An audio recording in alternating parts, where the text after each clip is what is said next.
Queremos saludar inmediatamente a Jane Simon, académica de la Universidad de Concepción, para hablar de esto, de lo que se nos viene ya para el domingo. Jane, gracias por acompañarnos. ¿Cómo estás? Hola, buenas tardes, Connie. Muy bien, muchas gracias.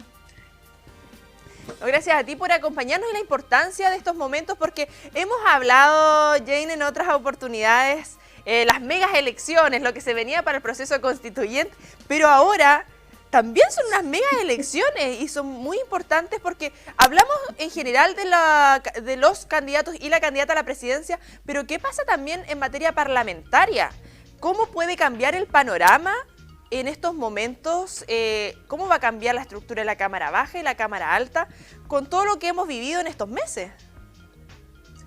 Sí, definitivamente. Vamos a ver qué pasa, ¿cierto? Porque yo diría que hemos visto distintas elecciones, ¿cierto? Hemos visto el plebiscito, donde tuvimos una alza importante en la participación electoral, ¿cierto?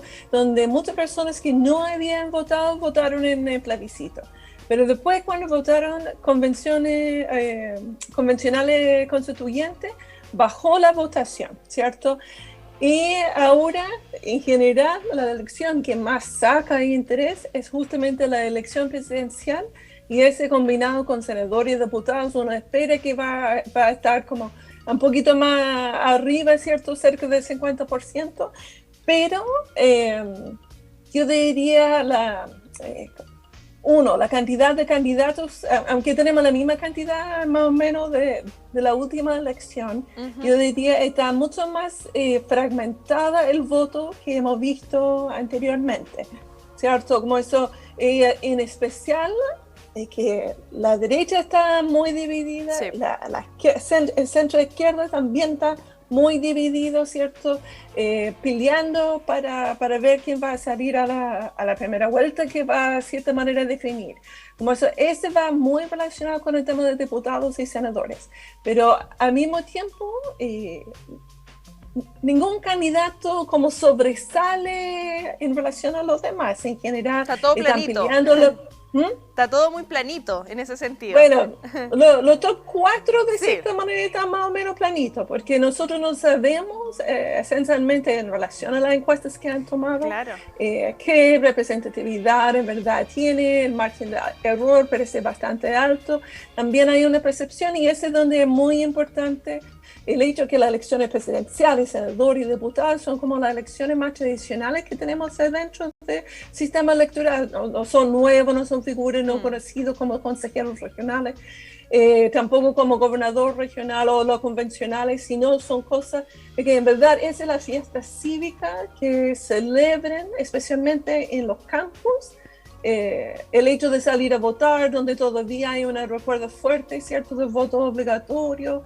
Bueno, eso en general, la participación en esas elecciones es como un poquito más tradicional, yo diría, donde va en contra candidatos independientes, va en contra, yo diría, también ese nuevo partidos, como la gran mayoría que están dentro de la dignidad, obviamente con la excepción del Partido Comunista, que tiene una tradición y una movilización de personas que ha sido constante durante el siglo XX, de cierta manera.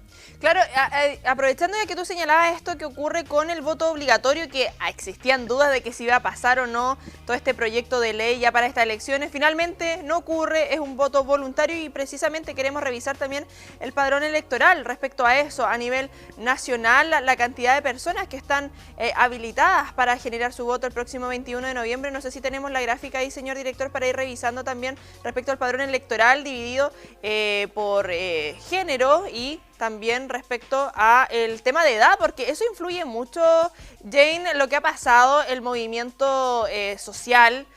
Lo vimos también que era liderado en cierta medida por más jóvenes, lo que ha ocurrido también en las últimas elecciones. Hemos visto también más jóvenes participando del voto, Pero lo que ocurre, como tú señalabas, que es una fiesta en algunos sectores para el grupo opuesto, las personas mayores, que su voto, claro, es obligatorio para ellos y un deber que deben cumplir y debiésemos cumplir todos, por ejemplo, por cierto, ciudadanos y ciudadanas. Pero lo que se nos viene también en estas elecciones en ese sentido, el descontento que, bueno, sabemos que viene del 2019, pero la credibilidad que ha ocurrido en estas últimas semanas, los dimes y diretes, juego de la política que la ciudadanía dijo estar cansado, y uno lo ve también a través de redes sociales, esta polarización, muchos defendiendo a su candidato, o sea, de izquierda, de derecha, centro, pero otra parte de la población muy disgustada y no queriendo ser parte también de este proceso.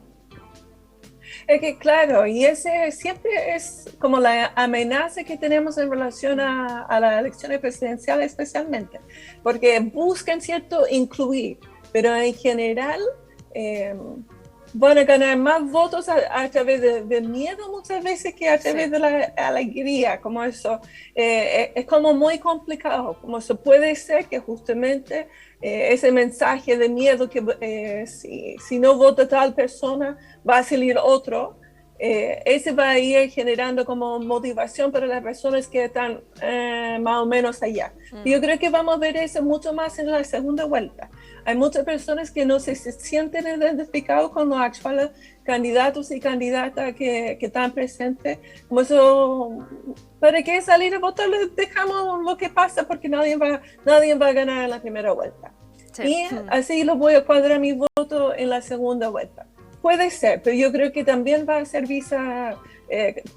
también puede ser lo opuesto. Que me preocupa en verdad es que hay personas, por ejemplo, dentro de lo que es centro izquierda, sí, no necesariamente va a traspasar su voto al candidato o candidata que gana, ¿cierto? Como eso, su voto es para un candidato, y si ese candidato o una candidata, y si ese candidato o candidata no pasa la segunda vuelta, no vota. Me parece que la senadora Deutsch esencialmente dijo, sí, no me recuerdo si fue la senadora Deutsch o Rincón, que dijo eso más o menos, que si no salía su candidata, esencialmente no restaba de la segunda vuelta.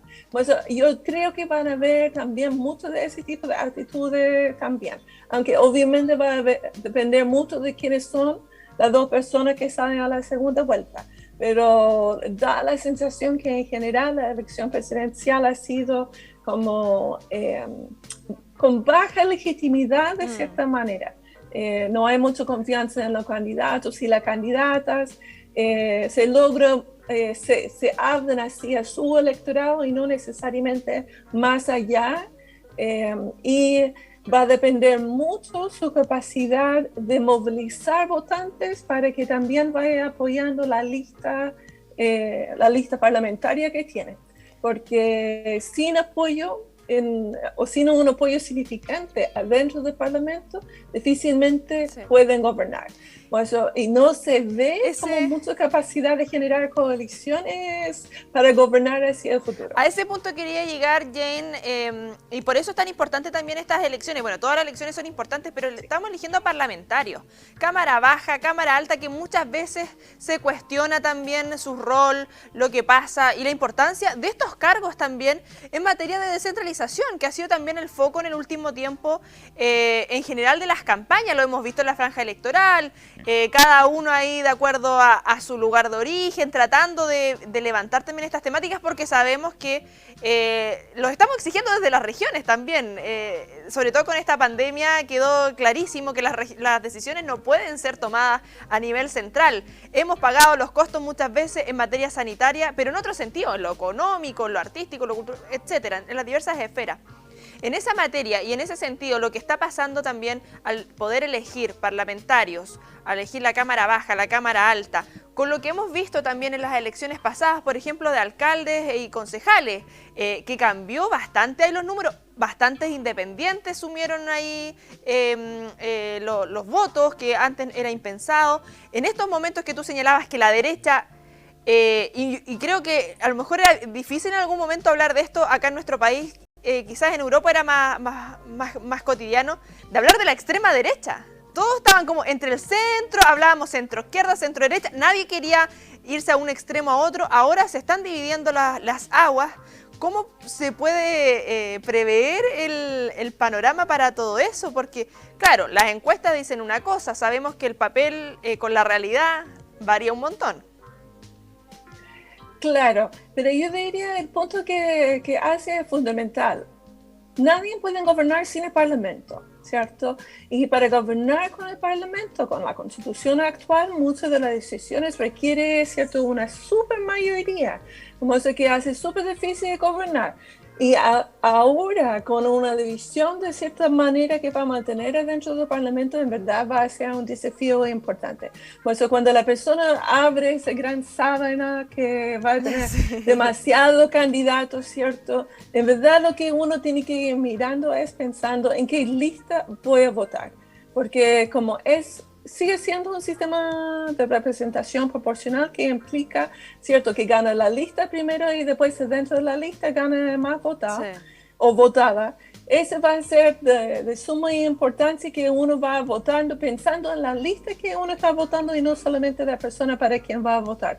Porque no necesariamente va a salir la persona que uno ha votado, pero quizás alguien en la lista que tiene mucho más posibilidades. Y segundo, en términos de descentralización, yo he visto más de 20 años promesas presidenciales en relación a la descentralización, pero en verdad donde se va chocando justamente dentro del Parlamento. Y como muchas veces la elección de gobernador regional, por ejemplo, el gobernador regional en la región metropolitana tiene más votantes excepto solamente el presidente tiene más votantes que el actual gobernador, ¿cierto? Sí. Eso, ese va generando una amenaza para muchos parlamentarios y como consecuencia han resistido, ¿cierto?, dar más atribuciones tanto al gobernador regional como también consejeros y consejeros regionales que lo reciben como amenaza también.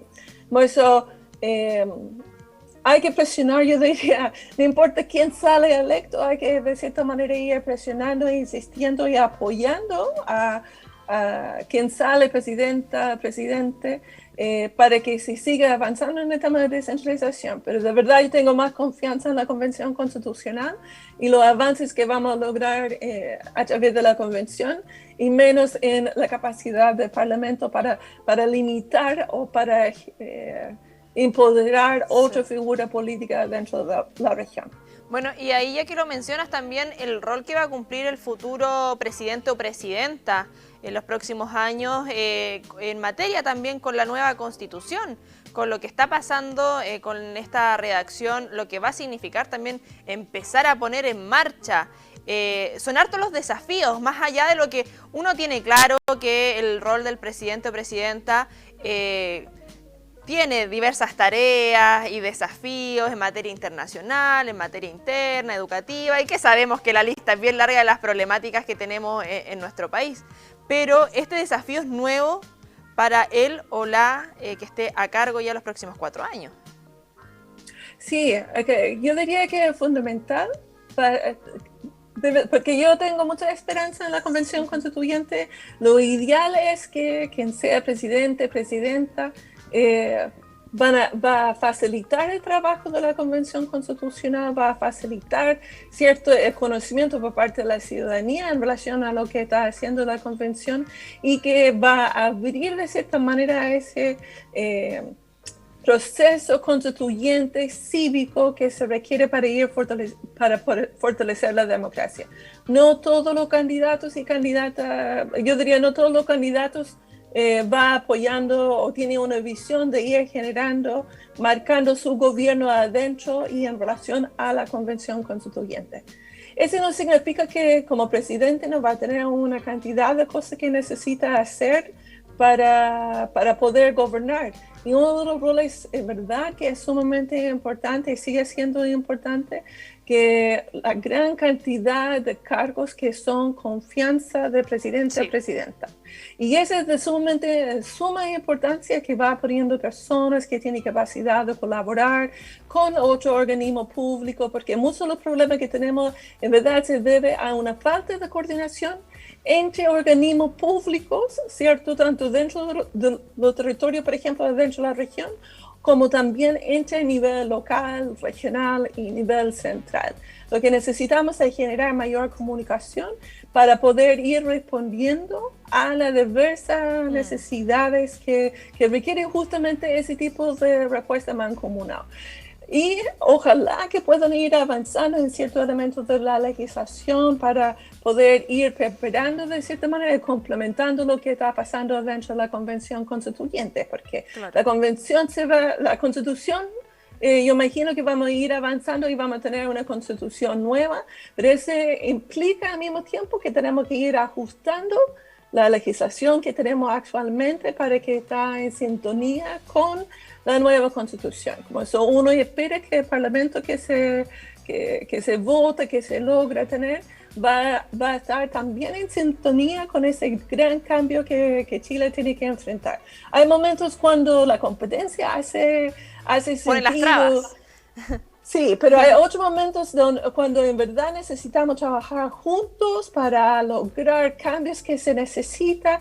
Uno tiene la sensación muchas veces que el diagnóstico es bastante conocido, ¿cierto?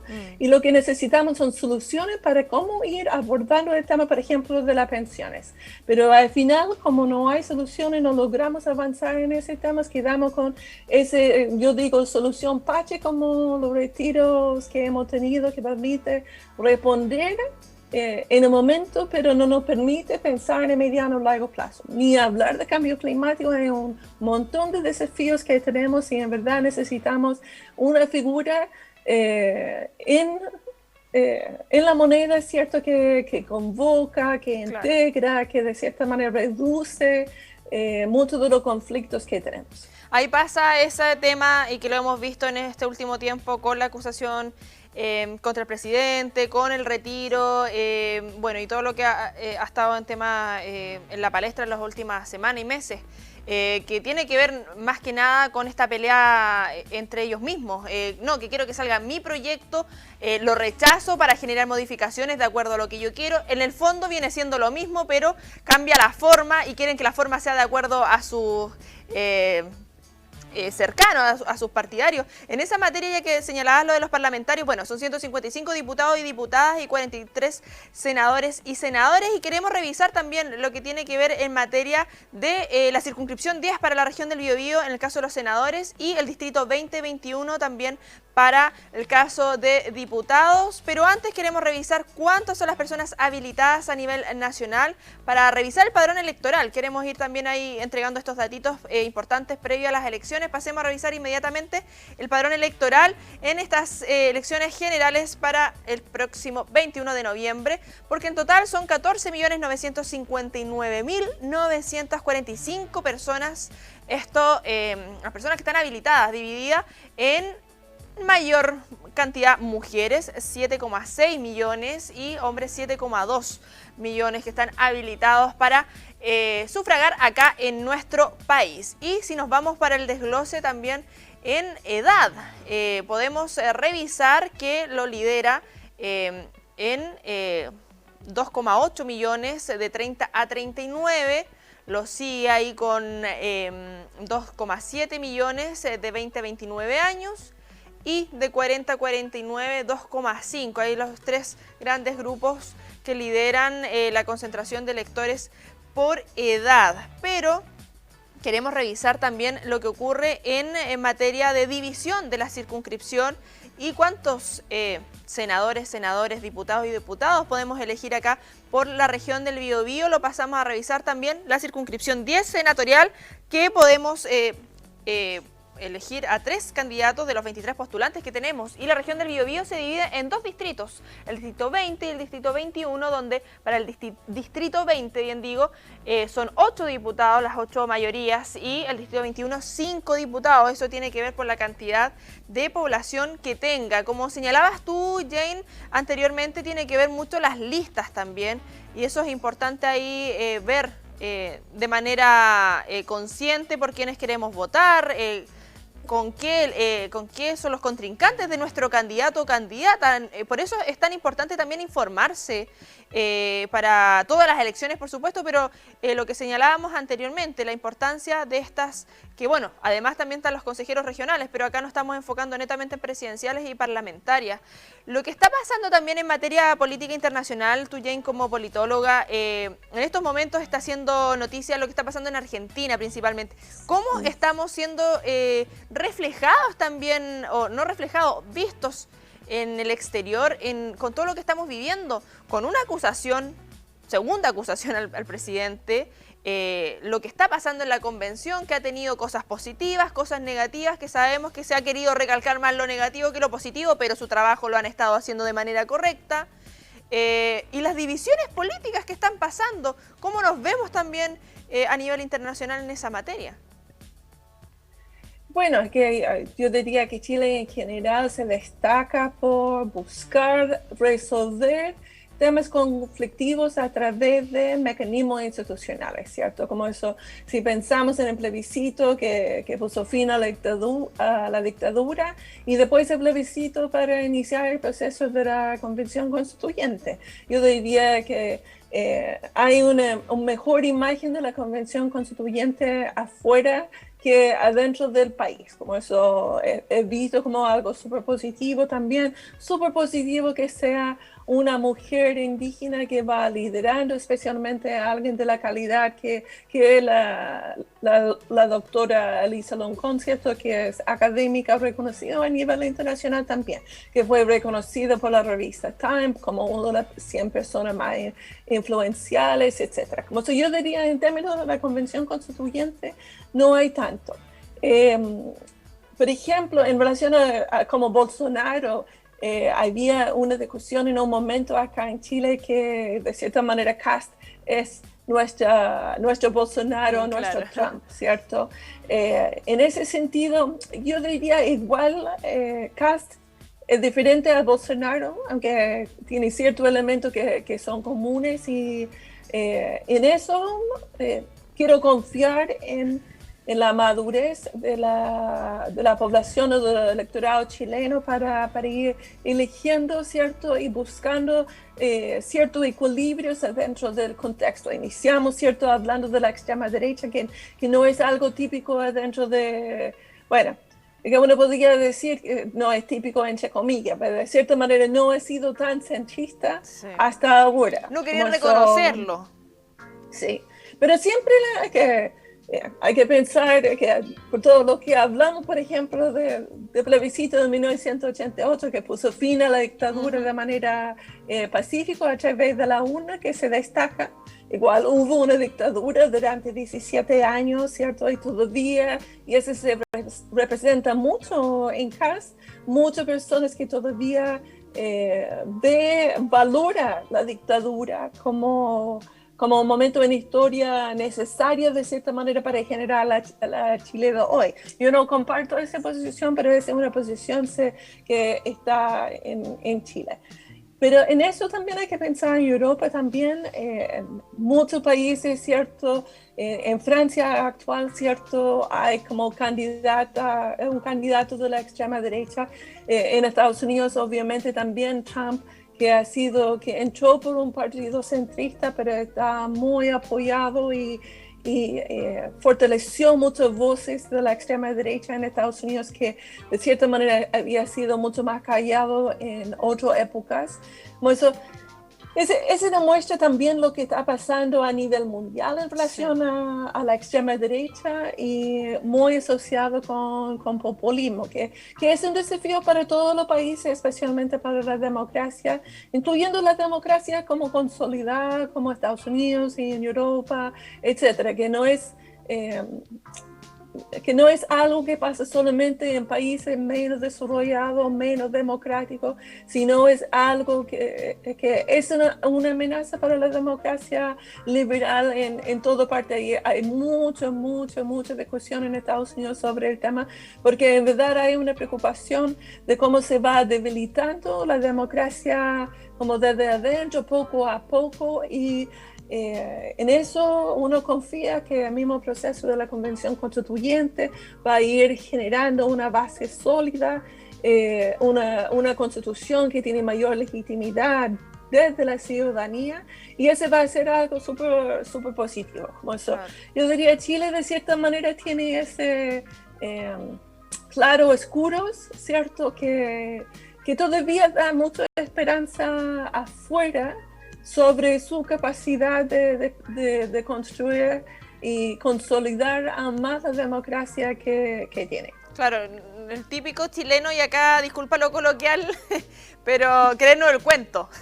Nos falta muchas veces, de afuera no aprecian más de lo que pasa de manera interna, y bueno, y todos esperamos también que lo que ocurra este domingo seamos todos los ciudadanos conscientes también de nuestro voto, votemos de manera responsable, importa quién gobierne por supuesto los próximos años, y lo mejor es votar de manera informada, y por eso mismo queríamos tener esta conversación junto a ti, Jane, para ir aclarando un poquito el panorama. Ahí está apareciendo también tu cuenta de Twitter para que vean tu material constantemente que estás actualizando ahí a través de redes sociales. Sí, y también le invito, nosotros vamos a estar en cuestión de análisis el día domingo, me parece a las 4 de la tarde, 4:30 de la tarde, como empezando a analizar lo que nos va dejando la jornada. El día, etcétera, y ver que va avanzando. Siempre es una fiesta cívica y en verdad la población chilena, yo destaco el rol de los vocales de mesa que sufren y van a sufrir ese fin de semana porque en verdad son 3 sábanas vez, como mucho trabajo, pero son tremendos, es que de verdad es como, para mí, como la joya de la democracia tiene que ver con los vocales de mesa. Súper, Jane, que estés muy bien, nos vemos. Gracias por acompañarnos. Que estés bien, gracias. Súper, un gusto ahí la académica de la Universidad de Concepción, Jane Simons, politóloga, que constantemente nos acompaña también en estas materias, ir ordenando un poquito el panorama, sobre todo con lo que se nos viene ya para este domingo, y por lo mismo este día lunes, hoy a las 21 horas tenemos este especial de presidenciales en Medios UDEC para que voten de manera totalmente informada. Va avanzando la tarde, 15:05, primera pausa comercial y ya volvemos.